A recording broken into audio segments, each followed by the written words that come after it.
Bonjour Jean-Pierre. Et comment vous connaissez mon prénom? Je comprends que vous soyez surpris. On le saura à moi, hein. Je suis Mnésia, l'esprit des souvenirs. On aimerait beaucoup en savoir plus sur vous. Vous savez, mon histoire est pas très drôle. Je suis là pour vous écouter.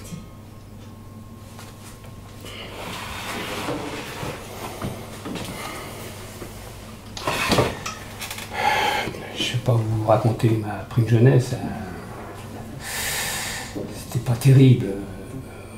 C'est comme dans un roman de Victor Hugo. Ma mère malade, mon père instable. Racontez-moi votre premier souvenir.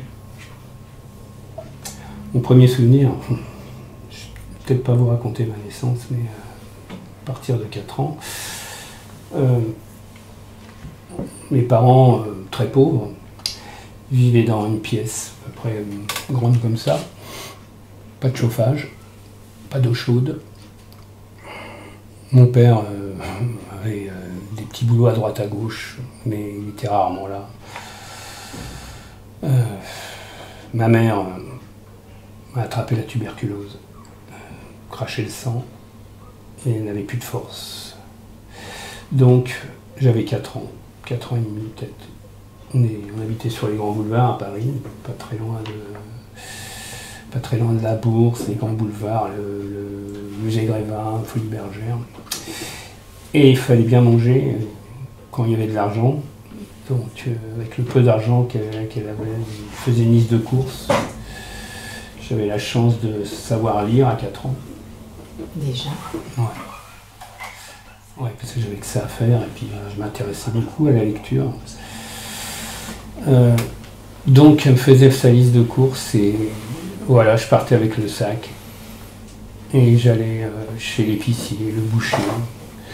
Je traversais les boulevards. J'étais haut comme 3 pommes, donc je faisais mes courses. Les commerçants me connaissaient à force. Et je faisais mes courses. Il y avait même un crieur de journaux qui me connaissait bien au milieu du boulevard, Montmartre, qui me disait: allez, ça va Jean-Pierre, ça va-t-il ou ça va-t-il pas aujourd'hui? Il me disait ça tout le temps, je me souviens. Et donc mon sac rempli de courses, qui était plus lourd que moi,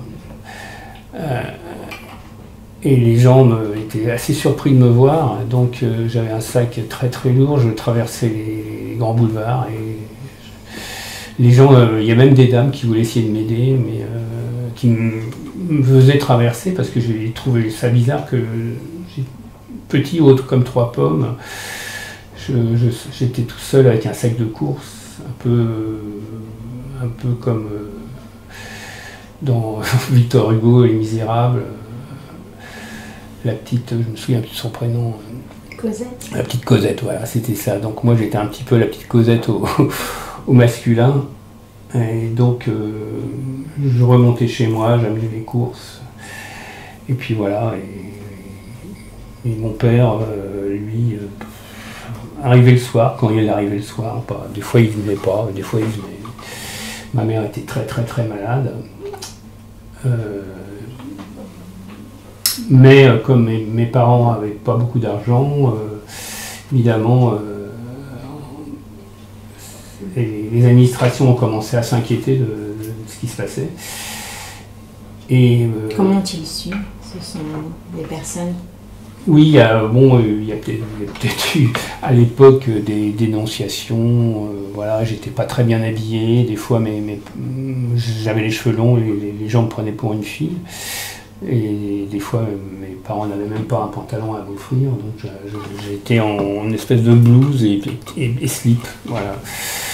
Et je passais mes journées à regarder les voitures passer sur le trottoir. Donc des gens se sont inquiétés pour vous? Ouais, voilà.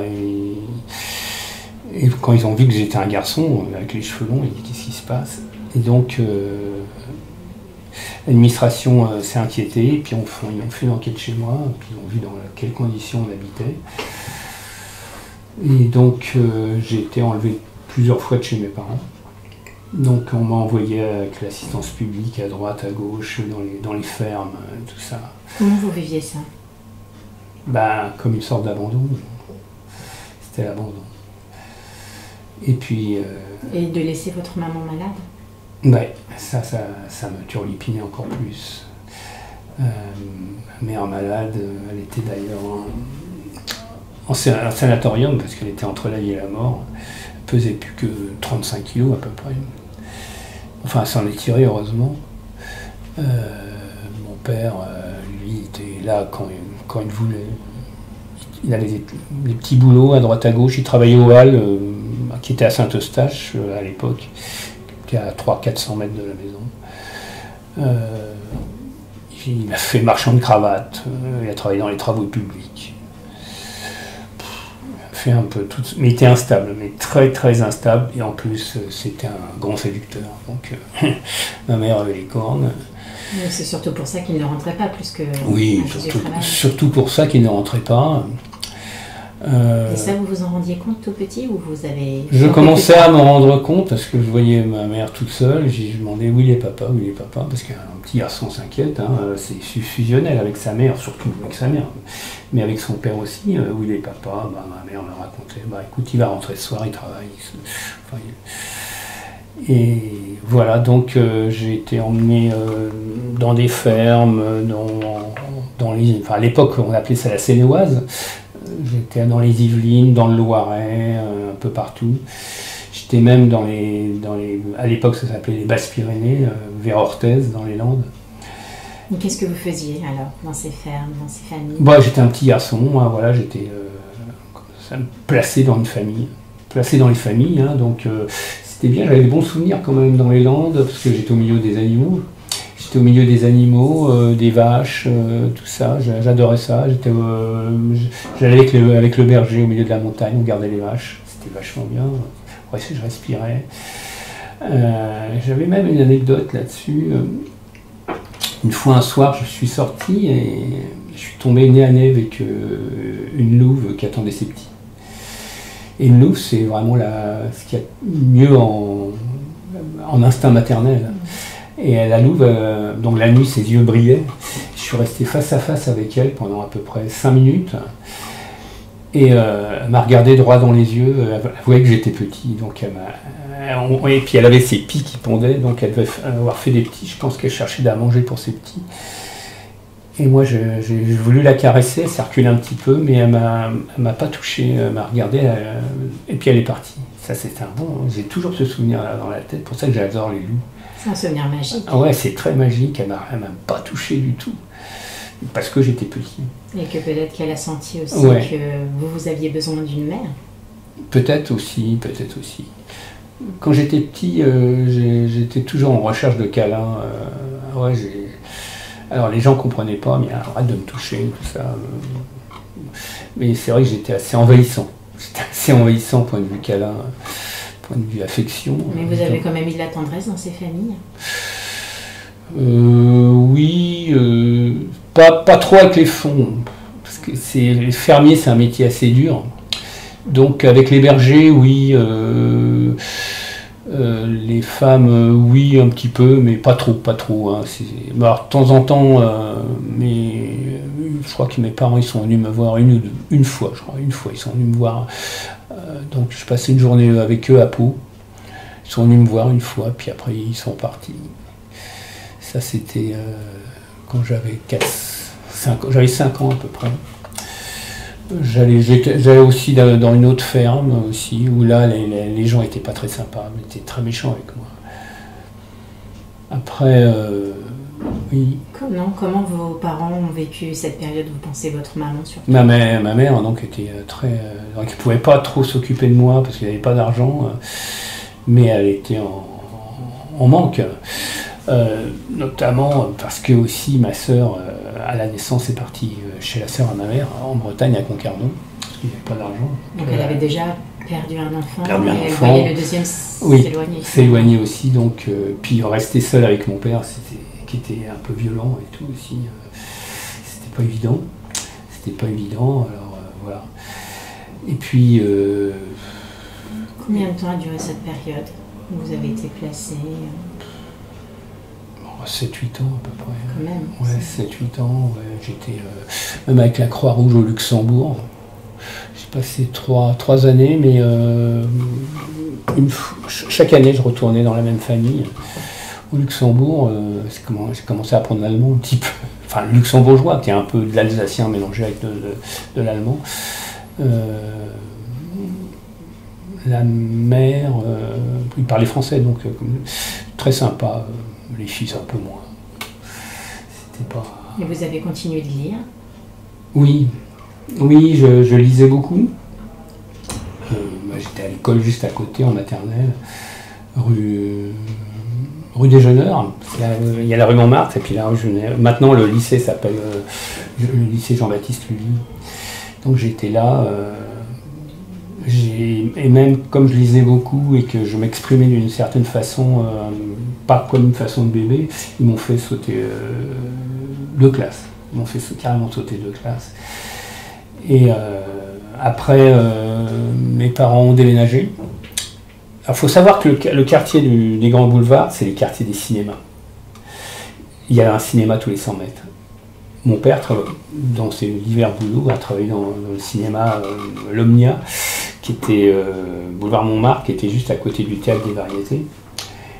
Et là, peut-être bonne chose de sa part, la seule bonne chose, à chaque fois il me disait de venir, et j'étais assis sur un strapontin, et j'ai vu à peu près tous les films de l'époque. C'est de là que vous est venue cette passion du cinéma? Absolument, ouais, c'est de là. J'allais 2-3 fois par semaine, gratuit au cinéma. J'étais sur mon petit strapontin, et puis je regardais. Quand les films étaient vraiment pour moi, hein, quand pas des films un peu violents, donc j'y allais pas. Donc voilà, donc là, puis Vous avez un souvenir d'un film, d'une image qui vous reste là, de ces années-là? Oui, c'est Porte des Lilas de Georges Brassens. Avec Pierre Brasseur. Là, je me rappelle, j'ai vu la première fois. J'avais adoré ce film. Puis la chanson de Brassens, Au bois de mon cœur, il y a des petites fleurs, il y a des petites fleurs. Il chantait ça dans le film. J'adorais cette chanson. Le premier film que j'ai vu, ça devait être... j'avais 4 ans, 3, 4, 5 ans, je sais pas. C'est Le Pont de la Rivière, quoi. Premier film que j'ai vu. Il était en couleur en plus. J'avais ce drôle d'impression, parce que quand les acteurs faisaient des regards caméra, j'ai l'impression que c'était moi qui regardais, alors j'essayais de leur répondre, alors les gens disaient tais-toi, tais-toi. Et il parle le monsieur, mais non, c'est du cinéma. Puis voilà quoi, donc là j'ai fait toute mon instruction cinématographique, ma culture cinématographique, un peu grâce à mon père, parce qu'il travaille dans le cinéma. Puis j'ai rencontré beaucoup de gens, je croisais beaucoup de gens dans ce quartier-là. Je croisais Michel Simon, souvent, parce qu'il était au théâtre Boulevard des Italiens, là. Je ne me rappelle plus le nom du théâtre. J'ai croisé Coco Chanel aussi. Beaucoup d'artistes finalement. Beaucoup d'artistes, ouais. Vous étiez baigné dans un univers d'artistes, d'art? Absolument, ouais. Puis j'adorais ce quartier, puisqu'il y a beaucoup de cinéma. J'ai eu la chance aussi que, comme ma mère m'emmenait 2-3 fois par semaine au jardin du Palais Royal, qui était à 500-600 mètres de la maison. Donc depuis l'âge de 2 ans jusqu'à 6 ans, 7 ans à peu près. Là j'ai eu énorme chance de croiser Colette, ouais, qui nous balançait ses bonbons. Donc quand on arrive de la rue Vivienne, on passe dans la rue de Beaujolais. Donc on a déjà les appartements de Colette au premier étage de la rue de Beaujolais. Et ensuite on passe sous une arcade et on arrive dans le jardin du Palais Royal. Et quand on se retourne, premier étage c'est la salle à manger de Colette. Et comme moi j'étais le plus petit, et à chaque fois qu'elle voyait des enfants, elle balançait des bonbons, mais c'était toujours moi le premier. Je me souviens, c'est mes parents qui m'ont raconté, enfin ma mère plutôt qui m'a raconté ça. Donc j'avais le droit à les bonbons Minto, je me souviens, c'est des bonbons à la menthe, je me souviens toujours de ces bonbons. Et à chaque fois que je retournais dans ce jardin, 3 fois par semaine, je me retournais, puis j'attendais les bonbons. Et quand elle était là, elle me balançait les bonbons, j'étais pas le seul, il y a plein d'enfants. Elle adorait les enfants, Colette. Ça, c'était un bon souvenir. Et vous avez encore l'image de son visage, de quelque chose? Oui, absolument, ouais, c'était une dame qui avait des cheveux un peu crépus. et qui était très gentille avec les enfants. Je sais qu'elle était moins gentille avec les adultes. Elle avait des chats, ouais. Il y avait des chats des fois qui étaient à sa fenêtre, à côté d'elle, donc, petit rebord de fenêtre, puis avec son paquet de bonbons Minto à balancer ses bonbons. C'était assez sympa. Et quand je reviens maintenant, je vais toujours, je regarde toujours la fenêtre. Et quand elle est partie, j'avais 2 ans et demi. Donc je dis, mais où est-ce qu'elle est la dame? Et puis on me dit, bah non, elle est morte, elle est partie. Mais j'adore cet endroit, ce jardin impérial. Pour moi, c'est l'endroit le plus paisible de Paris. Il y a un calme, il y a une luminosité incroyable. Je me sens bien